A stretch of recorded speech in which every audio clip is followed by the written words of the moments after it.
Hello everyone, और ये हमारा सेकंड लेक्चर है micro processor and micro controller वाले सब्जेक्ट का। इस चैप्टर के अंदर हम लोग गो थ्रू करने जा रहे हैं बेसिक्स ऑफ माइक्रो कंट्रोलर। तो सबसे पहले ये देख लेते हैं कि अगर हम फिजिकली देखना चाहें कि माइक्रो कंट्रोलर फिजिकली दिखता कैसा है, तो मैं आपको दिखा देता हूँ। माइक्रो कंट्रोलर एक छोटी सी चिप है जो आपके मदरबोर्ड में इंटीग्रेटेड होती है, आपके हार्डवेयर में इंटीग्रेटेड होती है। आप ये डायग्राम में देख सकते हैं, इस डायग्राम के अंदर यहाँ पे इस तरह की या इतने टाइप की आपकी माइक्रो कंट्रोलर चिप्स होती है। डिफरेंट डिफरेंट टाइप के, डिफरेंट डिफरेंट वैरायटी की माइक्रो कंट्रोलर चिप्स आपको अवेलेबल होती है मदरबोर्ड के अंदर। तो इस टाइप के फिजिकल कंपोनेंट को या फिजिकल चिप को कहा जाता है माइक्रो कंट्रोलर। तो डेफिनेशन देख लेते हैं। A micro controller is a small computer on a single chip. एक छोटी सी चिप के ऊपर एक छोटा सा कंप्यूटिंग सिस्टम डाला हुआ है। कंप्यूटिंग सिस्टम क्या होता है? एक ऐसा सिस्टम जो बेसिकली कैलकुलेशन कर सकता है, चीजों को प्रोसेस कर सकता है, डेटा को सेव कर सकता है। ऐसे एक छोटा सा कंप्यूटर एक चिप के अंदर डाला हुआ है, एक कंप्यूटिंग सिस्टम एक चिप के अंदर डाला हुआ है, use to control devices like. अब ये माइक्रो कंट्रोलर क्या क्या कर सकता है? वॉशिंग मशीन, जो ऑटोमेटेड वॉशिंग मशीन होती है, उसके अंदर एक छोटा सा कंप्यूटिंग सिस्टम या छोटी सी चिप लगाई होती है जो पूरे वॉशिंग मशीन के कंट्रोलिंग को देखती है। रोबोट्स को कंट्रोल कर सकती है। एम्बेडेड सिस्टम, एम्बेडेड सिस्टम क्या है? अगर हम बोलें कि एक छोटे से हार्डवेयर के अंदर एक सॉफ्टवेयर को फीड किया जाए तो ऐसे एक सिस्टम को एम्बेडेड सिस्टम कहा जाता है। ये सारी फंक्शनैलिटी करने के लिए एक छोटी सी चिप बनाई गई है, जिस छोटी सी चिप को आप छोटा कंप्यूटर कह सकते हैं या माइक्रो कंट्रोलर कह सकते हैं। नाउ अगर एक माइक्रो कंट्रोलर को समझना है तो आपको यह समझना पड़ेगा इस माइक्रो कंट्रोलर में क्या क्या चीजें होती है। पहली जो चीज इस माइक्रो कंट्रोलर में होती है वो कहलाती है सीपीयू, जो कि आपको पता है सेंट्रल प्रोसेसिंग यूनिट, जिसको आप ये बोल सकते हो कि it is a brain of the micro controller. ये किसी भी माइक्रो कंट्रोलर का ब्रेन होता है। परफेक्ट। दूसरी जो चीज हमारे सामने आती है वो आती है मेमोरी। मेमोरी क्या है? जो भी हम कोड्स देते हैं, जो भी हम इंस्ट्रक्शन देते हैं by using keyboard, mouse, light pen, joystick, मतलब अगर हम गेम भी खेल रहे हैं और जॉयस्टिक से हमको इंस्ट्रक्शन दे रहे हैं कि हमको हमारे कैरेक्टर को मूव करना है, लेफ्ट में, राइट में, जंप करवाना है, ये सारे इंस्ट्रक्शंस जो हैं वो सेंड होते हैं एक मेमोरी के थ्रू। दो तरह की मेमोरी यूज में होती है।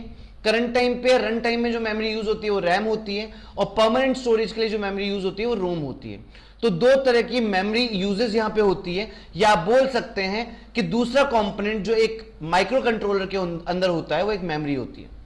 Third part, input output ports. Ports क्या है? पोर्ट्स अगर आपको समझाया जाए, मैं आपको दिखा भी देता हूं।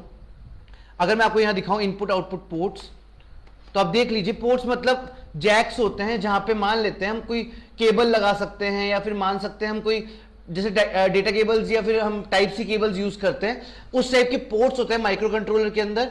उस पोर्ट्स के अंदर आप कोई भी चीज को प्लग एंड प्ले कर सकते हैं। तो इस तरह के इनपुट आउटपुट पोर्ट्स भी होते हैं किसके अंदर? आपके माइक्रो कंट्रोलर के अंदर, जो क्या करते हैं, आपके माइक्रो कंट्रोलर को किसी एक्सटर्नल डिवाइस से कनेक्ट करवा सकते हैं। Next, timers and counters. ये क्या करते हैं? अगर आपका माइक्रो कंट्रोलर किसी भी टाइम रिलेटेड टास्क को परफॉर्म करता है, मतलब वॉशिंग मशीन में जब आप ड्राई वॉश करते हो या फिर आप कॉटन क्लॉथ्स को वॉश करते हो, तो उस केस में वहां पे बेसिकली आपको एक टाइमर सेट करना होता है। ये टाइम रिलेटेड काम जो माइक्रो कंट्रोलर में होते हैं वो टाइमर्स और काउंटर्स के थ्रू होते हैं। Next thing, it's called serial communication ports. Communication ports क्या है? ये भी कुछ जैसे मान लीजिए हमारे पास पोर्ट्स होते हैं, टाइप सी पोर्ट्स होते हैं हमारे लैपटॉप्स के अंदर, या फिर टाइप बी पोर्ट्स होते हैं हमारे लैपटॉप्स के अंदर, या फिर यूएसबी पोर्ट्स होते हैं। ये टाइप के पोर्ट्स होते हैं। ऐसे कुछ पोर्ट्स इंटरनल भी होते हैं जिनको बोलते हैं कम्युनिकेशन पोर्ट। ये क्या करते हैं? ये बेसिकली माइक्रो कंट्रोलर से डेटा बाहर लेके जाने के लिए और माइक्रो कंट्रोलर में डेटा लेके आने के लिए यूज किए जाते हैं, जिनको हम कहते हैं serial communication port. And last but not least, सबसे इंपॉर्टेंट चीज इज कॉल्ड इंटरप्ट्स। क्या करते हैं? Handles important event immediately. मतलब मान लीजिए आप एक टास्क परफॉर्म कर रहे हैं, फॉर एग्जांपल मान लीजिए अपने अपने लैपटॉप पे व्हाट्सएप यूज कर रखे हैं, ठीक है, और उसी टाइम पे आपको एक गूगल मीट का लिंक आता है या गूगल मीट का ज्वाइनिंग लिंक आता है, तो क्या होता है उस केस में आपको उस टास्क को टर्मिनेट करके दूसरे टास्क पे जाना पड़ेगा। तो आप अभी दो इवेंट्स पे काम कर रहे थे। अगर आप चाहते हैं कि आपका माइक्रो कंट्रोलर मल्टीपल इवेंट्स को हैंडल कर पाए, तो इस मल्टीपल इवेंट्स को हैंडल करने के लिए उसके पास एक चीज होती है जिसको कहा जाता है इंटरप्ट। ये क्या करता है? इमीडिएटली कॉल करता है कि किस इवेंट को चलाना है, किस इवेंट को पॉज करना है, या किस इवेंट को रनिंग रखना है। ये सारे कॉल्स लेता है इंटरप्ट। परफेक्ट। नाउ अगर मैं आपको बात करूं, जो कि मैंने आपको समझा दिया है, मेन कंपोनेंट सीपीयू है, मेमोरी है, इनपुट आउटपुट पोर्ट्स है, टाइम कंट्रोल्स है, सीरियल कम्युनिकेशन पोर्ट्स है, इंटरप्ट्स है। आप इसको डायग्राम में देख सकते हैं, आप बोल सकते हैं कि ये मेन कंपोनेंट वो हैं जो एक माइक्रो कंट्रोलर, कोई भी माइक्रो कंट्रोलर हो, चाहे 8051 हो, 8085 हो, 8086 हो, 8008 हो, 4004 हो, कोई भी माइक्रो कंट्रोलर चिप आपकी हो, उस माइक्रो कंट्रोलर चिप के अंदर ये 5 पॉइंट्स या 5 चीजें जो इस डायग्राम में दिख रही है वो कंफर्म होना कंपलसरी है। नाउ एक इंपॉर्टेंट क्वेश्चन पुटअप किया जाता है काफी बार एग्जाम्स में कि एक माइक्रो कंट्रोलर और एक माइक्रो प्रोसेसर में डिफरेंस क्या होता है। उस डिफरेंस को समझने के लिए आप 5 पॉइंट्स को याद करें। क्या कि पहला देखो, मेन एक हार्डवेयर के अंदर ना क्या क्या चीजें होती है, पावर एफिशिएंसी, किस तरह के कोड डाले जा सकते हैं, चिप कितनी छोटी है कितनी बड़ी है, किस तरह के सिस्टम में यूज की जा सकती है, एक्सटर्नली किससे कनेक्ट की जा सकती है। ठीक है, आप जब सेलफोन भी लेके आते हैं तो आप क्या जानना चाहते हैं, भैया रैम कितनी हो सकती है, रैम को कितना एक्सटेंड करवा सकते हैं, जो इसमें रोम है वो कितनी हो सकती है। यही बेसिक फीचर्स होते हैं एक हार्डवेयर में। तो इन बेसिक फीचर्स की बिहाफ पे हम समझने वाले हैं कि माइक्रो प्रोसेसर और माइक्रो कंट्रोलर में डिफरेंस क्या है। पहला difference, power efficiency. Power consumption में किसकी एफिशिएंसी ज्यादा है? Microcontrollers are more power efficient than microprocessor. Microcontroller जो चीज है, माइक्रो कंट्रोलर्स जो हैं वो ज्यादा पावर एफिशिएंट है, मतलब पावर कंजम्पशन कम करते हैं। नेक्स्ट थिंग होती है एम्बेडेड सिस्टम्स, जो कि मैंने आपको भी समझाया कि एक हार्डवेयर में जब कोड को डाला जाता है तो एक तरह की कोडिंग स्किल काम आती है, एक तरह की स्किल यूज होती है, इसको कहा जाता है embedded system. Microcontrollers are commonly use in embedded system. Embedded system मतलब वॉशिंग मशीन एक हार्डवेयर है, उसमें एक सॉफ्टवेयर कोड डाला गया जिससे वो ऑटोमेट हो गई। एंड्रॉइड टीवी एक हार्डवेयर है जिसमें एक सॉफ्टवेयर डाला गया जिससे वो ऑटोमेट हो गई। उसी तरीके से अगर आपको किसी भी हार्डवेयर चीज को या रोबोट को, एक हार्डवेयर रोबोट है उसमें मेरे को लाइन फॉलोअर का कोड डालना है कि वो एक व्हाइट कलर की लाइन को फॉलो कर सके। ठीक है, तो किसी भी अगर हार्डवेयर को आपको ऑटोमेट करना है तो वहां पे आपको माइक्रो प्रोसेसर नहीं माइक्रो कंट्रोलर्स यूज होंगे। Perfect. Now single chip integration, chip size, छोटी चिप किसकी है, कम स्पेस कौन कंज्यूम करेगा, सिंगल चिप में सब कुछ आ जाए, मतलब एक छोटी सी चिप हो जिसमें सारी चीजें आ जाए, उसके बारे में समझें। तो microcontroller integrate CPU, RAM and ROM on a single chip. एक सिंगल चिप पे, एक सिंगल मदरबोर्ड पे, एक सिंगल चिप पे सीपीयू को, रैम को और रोम मतलब हार्ड ड्राइव को, तीनों को इंटीग्रेट कर सकता है कौन? एक माइक्रो कंट्रोलर, जो कि एक माइक्रो प्रोसेसर नहीं कर सकता। नेक्स्ट जो हमारे पास डिफरेंस है वो है प्रोसेसिंग पावर। प्रोसेसिंग स्पीड किसकी ज्यादा है, माइक्रो प्रोसेसर की ज्यादा है या माइक्रो कंट्रोलर की ज्यादा है? Microprocessor offer high processing power than microcontroller. Obvious सी बात है, जो आपके माइक्रो प्रोसेसर्स होते हैं वो ज्यादा एफिशिएंट होते हैं, ज्यादा पावरफुल होते हैं और ज्यादा उनकी प्रोसेसिंग स्पीड अच्छी होती है। Perfect. Now PCs and laptops के कंपैरिजन में देखें तो microprocessors are essential for PCs and laptops. अगर एक पीसी और लैपटॉप की बात करें, हम क्यों खरीदते हैं? कि उसकी कंप्यूटेशन स्पीड ज्यादा हो, उसकी प्रोसेसिंग पावर ज्यादा हो। तो जो पीसीज एंड लैपटॉप्स है उनके अंदर माइक्रो प्रोसेसर्स यूज होते हैं। जबकि आप देखो, अगर हम बात करें एक एंड्रॉइड टीवी को ऑपरेट करने की, वो Android TV comparative to laptops and PCs उतना फास्ट नहीं होता है, जबकि लैपटॉप्स और पीसीज काफी एफिशिएंट और काफी फास्ट होते हैं। क्यों होते हैं? क्योंकि लैपटॉप्स एंड पीसीज में माइक्रो प्रोसेसर्स होते हैं अच्छे लेवल पे। ठीक है, और आपके जो एंड्रॉइड टीवीज हो गए, वॉशिंग मशीन्स हो गई, ये माइक्रो कंट्रोलर से भी चल जाते हैं। Perfect. Now external components. Micro processors require external component for functionality. मैंने आपको बताया कि माइक्रो कंट्रोलर जो होता है वो सीपीयू, रैम और रोम सब कुछ इंटीग्रेटेड लेके आ जाता है।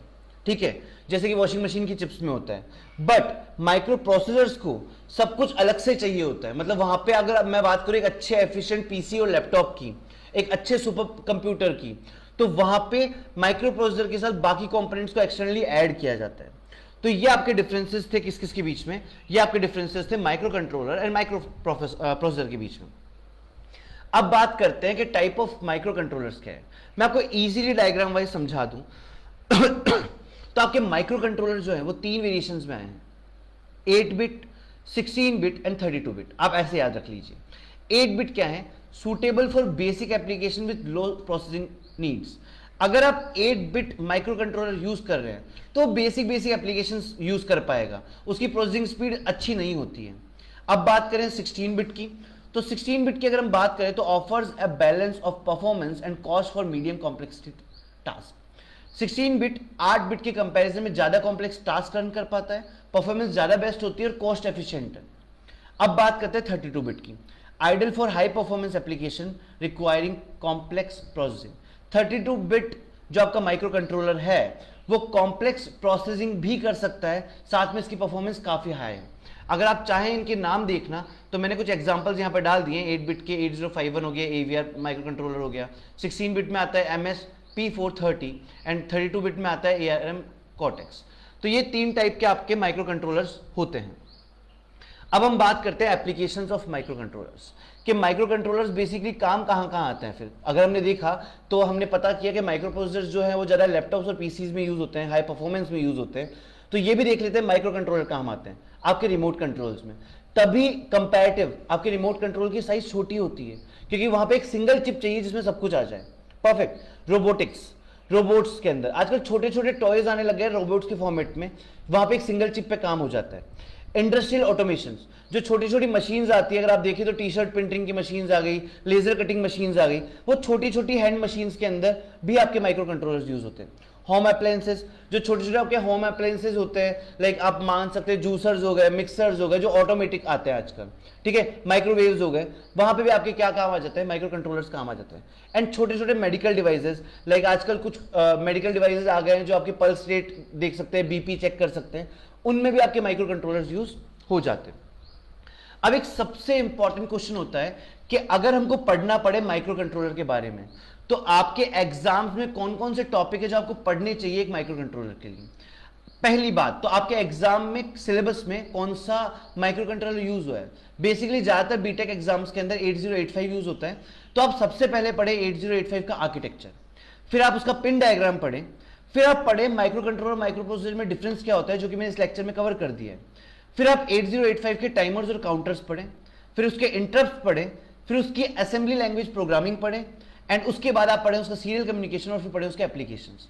तो 2 टॉपिक मैं यहाँ पे कवर कर चुका हूँ ऑलरेडी, माइक्रो कंट्रोलर और माइक्रो प्रोसेसर के बीच में डिफरेंस और उसके एप्लीकेशंस क्या हैं। बाकी टॉपिक हम आने वाले लेक्चर्स में कवर कर लेंगे। आई होप आपको समझ में आएगा माइक्रो कंट्रोलर क्या होता है। Thank you so much for this lecture.